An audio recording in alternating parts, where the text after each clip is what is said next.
एक गरीब मजदूर जिसका सिर्फ हथौड़ा और ईमान ही सहारा था। जब तकदीर ने इन दोनों को आमने सामने ला खड़ा किया तो पूरा बगदाद हिल उठा।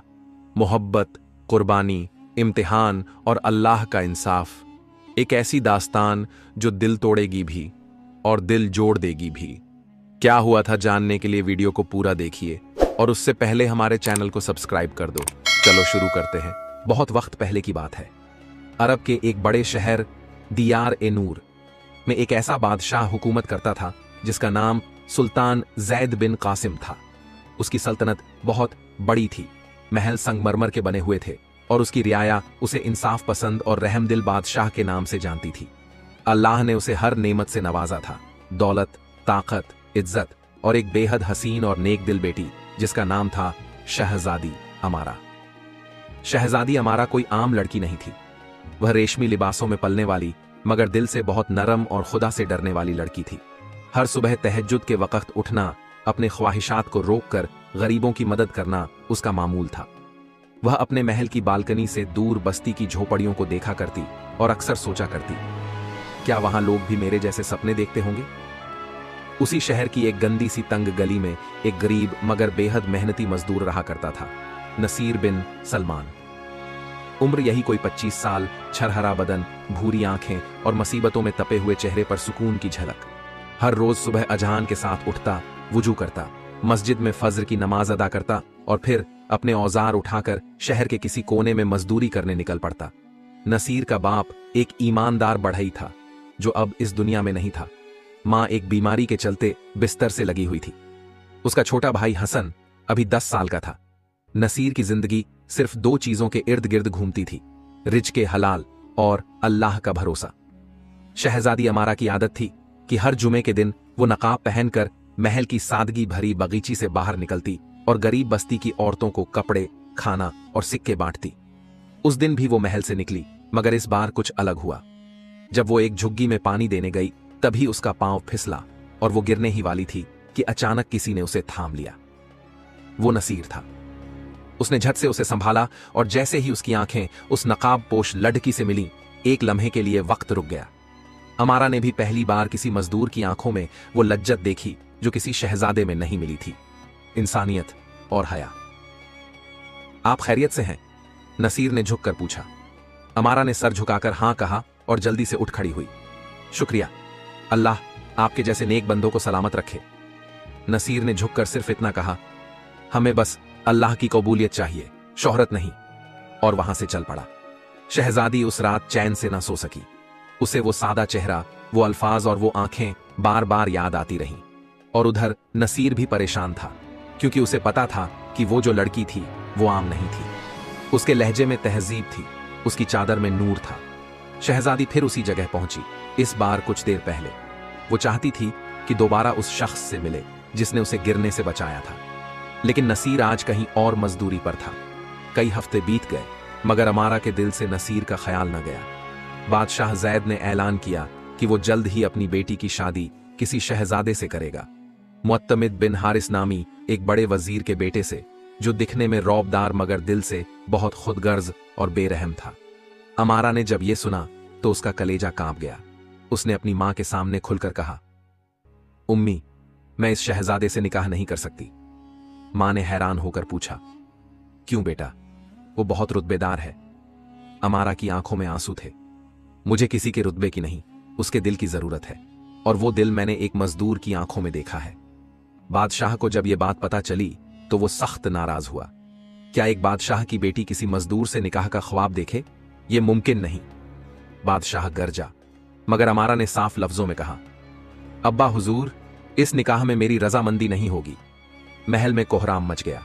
बादशाह ने हुक्म दिया कि उस मजदूर का पता लगाया जाए और फिर नसीर को जबरदस्ती गिरफ्तार किया गया और महल लाया गया। लेकिन वो डरने वाला नहीं था।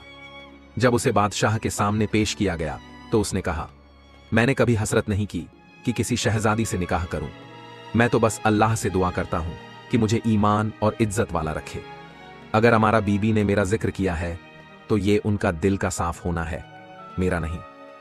बादशाह को नसीर की बातों में कोई मक्कारी नहीं लगी, मगर उसका गुरूर कह रहा था, नहीं, मेरी बेटी किसी गरीब मजदूर की बीवी नहीं बन सकती। बादशाह ने शर्त रखी, अगर 3 महीने में तू कुछ ऐसा करके दिखाए कि तू इस काबिल है कि मेरी बेटी को संभाल सके तो मैं सोचूंगा, वरना तुझे शहर से निकाल दिया जाएगा। नसीर ने सर झुकाकर कहा, अगर अल्लाह ने चाहा तो वो मुझसे वो करवा लेगा जो किसी शहजादे के बस में नहीं। सुल्तान जैद बिन कासिम के दरबार में नसीर बिन सलमान की सादगी और हिम्मत ने सबको हैरान कर दिया था। उसका लहजा नम्र था, आंखों में नूर था और अल्फाज में ऐसा यकीन जैसे किसी फकीर की दुआ। मगर सुल्तान को यह गवारा न था कि एक मजदूर उसके ताज का दामाद बने। इसीलिए उसने नसीर को एक ऐसा इम्तिहान दिया जो उसकी किस्मत ही नहीं, उसकी जान भी बदल सकता था। सुल्तान ने ऐलान किया, ऐ नसीर, तू कहता है कि तू मेरी बेटी के काबिल है, तो सुन, शहर से 30 कोस दूर एक वीरान वादी है, वादी ए लाइल। वहां से जो आदमी 100 दिन में जिंदा लौटे उसे मैं अपनी बेटी दूंगा।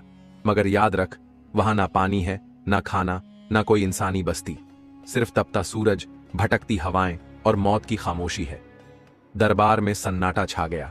नसीर ने सर झुकाकर कहा, अगर यह इम्तिहान अल्लाह की राह में सब्र का है तो मैं कबूल करता हूं। शहजादी अमारा, जो महल की बालकनी से सब देख रही थी, उसकी आंखें आंसुओं से भर गईं। क्या यह इंसाफ था? मगर वो जानती थी, नसीर सिर्फ किसी का आशिक नहीं, अल्लाह का बंद भी है। वो हार नहीं मानेगा। नसीर को एक ऊंट, थोड़ी सी खजूरें और एक मटका पानी का दिया गया। सुबह सुबहान अल्लाह की तस्बीह पढ़ता हुआ उसने वादी लाइल की तरफ रुख किया। रास्ता दुश्वार था, धूप की शिद्दत, रेत के तूफान और जानवरों के निशान, हर चीज एक नई आजमाइश थी। मगर नसीर के लब्बों पर एक ही जुमला था, हस्बुनल्लाहु व निमल वकील। अल्लाह ही हमारे लिए काफी है और वही सबसे बेहतर मददगार है। उधर महल में वजीर हारिस और उसका बेटा मुअत्तमिद अपने मंसूबों में लगे थे। उन्हें यह बर्दाश्त न था कि एक मजदूर शहजादी के करीब भी आए। वजीर ने बादशाह से कहा, हुजूर, वो मजदूर चालाकी से हमारी शहजादी को बहका रहा है। हमें डर है कहीं वो वादी से लौट ना आए। बादशाह ने उसकी बातों में आकर 2 जासूसों को भेजा, शाहरुखा और अव्वाद, कि वो नसीर की निगरानी करें और अगर मौका मिले तो उसे कभी लौटने न दो। नसीर ने पहली रात एक पत्थरों के ढेर के नीचे गुजारी। ऊंट ने भी पानी पीने से इनकार कर दिया, शायद उसे एहसास था कि पानी बहुत कम है। दूसरे दिन नसीर ने नमाज पढ़ी और एक ऊंचे टीले से सूरज को देखा, जैसे उससे कह रहा हो, जल, जितना जल सकता है, मेरा रब मेरा साया बनेगा। दिन बीते, रातें गुजरी। 15 दिन बाद उसके पास पानी खत्म हो गया, खजूरें भी खत्म होने लगीं। मगर नसीर ने हिम्मत नहीं हारी। रेत में गड्ढा खोदकर उसने एक पत्थर से ओस जमा करना शुरू किया। अल्लाह की मदद ने उसे छोटी छोटी राहतें दी। उधर मुअत्तमिद ने शहजादी को झूठा खत भेजा, नसीर मर गया है, उसकी लाश वादी में पाई गई है। साथ में खून लगे कपड़े भी भेज दिए। शहजादी अमारा ने खत पढ़ा तो जमीन पर गिर गई। आंखों से बहते आंसुओं ने सब कुछ भिगो दिया। या रब, तू तो सच्चाई जानता है, अगर वो मर गया तो मुझे भी अपने पास बुला ले। मगर अगले दिन उसकी नमाज और भी देर तक रही, उसकी दुआ और भी गहराई से निकली। ऐ मेरे रब, तू मुझे झूठ और हक में फर्क दिखा दे, मेरी मोहब्बत को जिल्लत मत बना। तरबा वादी में 40वां दिन। नसीर अब बहुत कमजोर हो चुका था, मगर उसकी रूह और भी मजबूत। एक रात जब तूफानी हवा चल रही थी, उसे किसी और के कदमों की आवाज आई। वो चौकन्ना हो गया। जासूस शाहरुख और अव्वाद धीरे से उसके पास आए। उन्होंने मुस्कुराते हुए कहा, तू तो अभी जिंदा है, क्या बात है, चल ये आखिरी घूंट पी ले। और उन्होंने पानी में जहर मिलाकर दिया। मगर नसीर ने कहा, मैं पहले अल्लाह का नाम लेकर पीता हूं। और जैसे ही उसने बिस्मिल्लाह पढ़ा, एक तेज आंधी आई और पानी का मटका गिर गया। जासूस गुस्से में चीखे, तू बहुत भाग्यशाली है। नसीर ने कहा, नहीं, मैं अल्लाह का महबूब हूं। अब नसीर ने पेड़ों की जड़ों से पानी खींचना शुरू किया। उसने रेत में छुपे हुए कीड़े और सूखे बीज खाकर जीना शुरू किया। अल्लाह ने उस पर रहमत की और उसके जिस्म में रूह की ताकत और बढ़ती गई। नसीर ने देखा कि एक बच्ची बुरी हालत में रेगिस्तान में पड़ी है। उसके पास खाने का सिर्फ एक टुकड़ा था। उसने बच्ची को वो दे दिया और अपनी कमीज का टुकड़ा फाड़कर पट्टी बनाई। बच्ची ने आंखें खोलकर सिर्फ इतना कहा, अल्लाह आपको जन्नत अता फरमाए, ए नेक बंदा। सदी की सबसे तेज आंधी के बीच नसीर ने वापस लौटना शुरू किया। उसके कपड़े फटे हुए थे, हाथों में छालें, चेहरे पर गर्द, मगर आंखों में वो नूर था जो किसी मैयत के पास नहीं होता। जब वो शहर के दरवाजे पर पहुंचा तो लोग उसे पहचान ही नहीं सके, मगर शहजादी ने उसे दूर से ही पहचान लिया। वो मेरा नसीर है। अल्हम्दुलिल्लाह।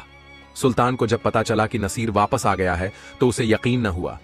उसने वजीर हारिस और मुअत्तमिद से जवाब तलब किया, मगर दोनों ने इनकार किया। नसीर ने दरबार में आकर पूरे वाक़े का बयान किया। मैंने वादी में मौत को करीब से देखा, मगर मेरी रूह ने हर बार कहा, नसीर तू अल्लाह का है और अल्लाह तेरा।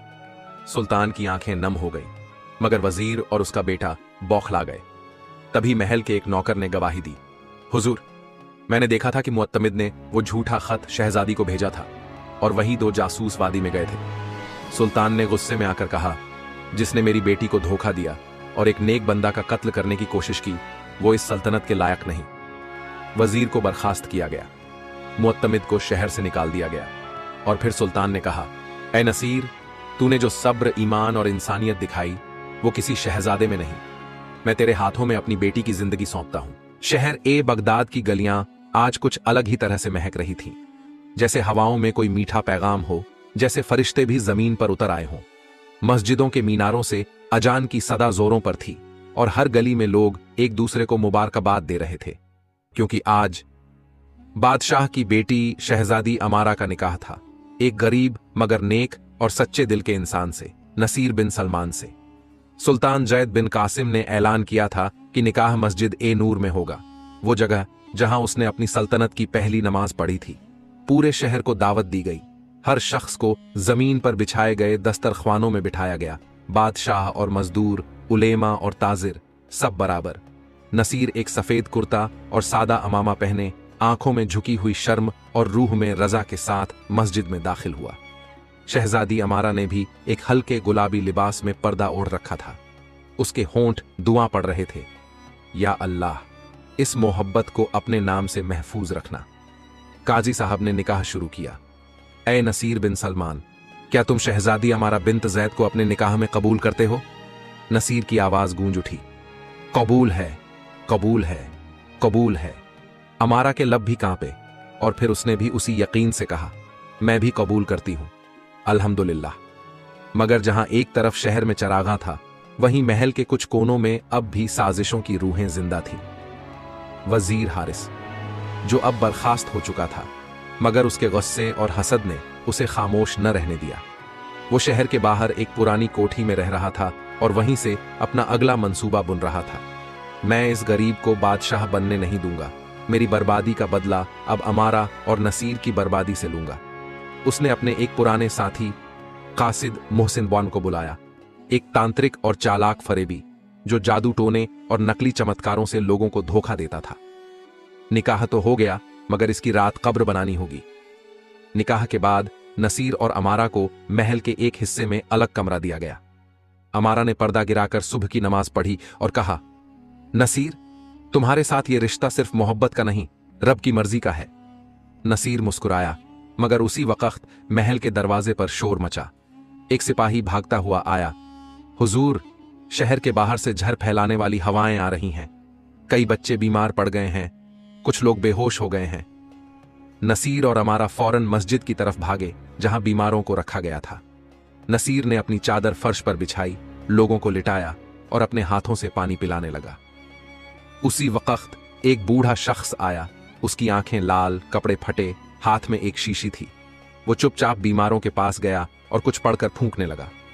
अमारा ने गौर से देखा, यह शख्स कोई रूहानी नहीं बल्कि कोई जादूगर मालूम होता था। अमारा ने उसे पकड़वा लिया, महल में उसे लाया गया और जब पूछताछ की गई तो उस बूढ़े ने कहा, मैं हारिस का आदमी हूं। उसने मुझसे कहा था कि इस शहर की हवा को जहर से भर दूं, जिससे लोग नसीर से नफरत करने लगें और उसके निकाह को शर्र माने। सुल्तान जैद बिन कासिम ये सुनकर कांप उठा, उसकी आंखें भर आईं। उसने काजी को बुलाकर कहा, अगर मैं उस मजदूर को नहीं मानता तो आज मेरा पूरा शहर तबाह हो जाता। अल्लाह ने माफ किया, मगर मैं अपने गुनाह को नहीं भूल सकता। हारिस को गिरफ्तार किया गया। जब उसे दरबार में लाया गया तो उसने हंसकर कहा, क्या तुम लोग सोचते हो कि इस गरीब के पास शहजादी की मोहब्बत यूं ही आ गई? सुनो, असल राज तो ये है। और फिर उसने एक पुराना खत निकालकर सबके सामने फाड़ दिया। अमारा तुम्हारी बेटी नहीं है सुल्तान, वो एक गरीब बेवा की औलाद है जिसे तुमने सालों पहले अपनाया था। दरबार में सन्नाटा छा गया। सुल्तान ने सर झुका लिया। हाँ, ये सच है। मैं एक लड़ाई के बाद अपने बेटे को खो चुका था और फिर मैंने इस बच्ची को एक मजार के पास रोते देखा। उसे अपनी बेटी बना लिया। मेरी सल्तनत की इज्जत थी, मगर वो मेरा खून नहीं। नसीर ने सुल्तान की तरफ देखा और फिर अमारा की आंखों में झांका। अगर अमारा बादशाह की बेटी न भी होती तो क्या उसकी मोहब्बत कम होती? मेरी मोहब्बत सिर्फ खून और नाम नहीं पहचानती, मैं उसकी रूह से मोहब्बत करता हूं। उस रात मस्जिद ए नूर में काजी साहब ने सभी को जमा किया और कहा, असल मोहब्बत वही होती है जो अल्लाह के लिए हो, न नाम, न ओहदा, न पैसा, सिर्फ रब की रजा के लिए रिश्ता बंधे, वही निकाह की बुनियाद है। नसीर और अमारा ने उसी रात एक नई नीयत से अपने रिश्ते को और पुख्ता किया। उन्होंने तय किया, अब हर महीने मजदूरों और यतीमों को खाना खिलाया जाएगा, बीमारों के लिए एक बैतुल शिफा बनाई जाएगी और सबसे बढ़कर हर शादी को पैसों से नहीं, सीरत से तोला जाएगा। जब मोहब्बत अल्लाह की खातिर होती है तो दुनिया की हर दीवार गिर जाती है, और जब रिश्ता सब्र, ईमान और इंसाफ से बनता है तो साजिशें भी शर्मिंदा हो जाती हैं। बगदाद के फिजा में अब तक शहजादी अमारा और नसीर के निकाह की बात गूंज रही थी।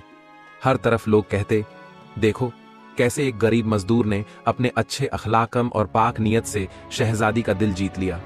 मगर मोहब्बत और निकाह सिर्फ एक शुरुआत होती है, असल इम्तिहान तो उसके बाद शुरू होता है। निकाह के बाद अमारा और नसीर को महल में एक अलग हिस्सा दिया गया, लेकिन वो दोनों सादगी पसंद थे। उन्होंने फरमाया, हमें वो हिस्सा दे दीजिए जहां महल के नौकर रहते हैं। हमारी जिंदगी आराम नहीं, सेवा के लिए है।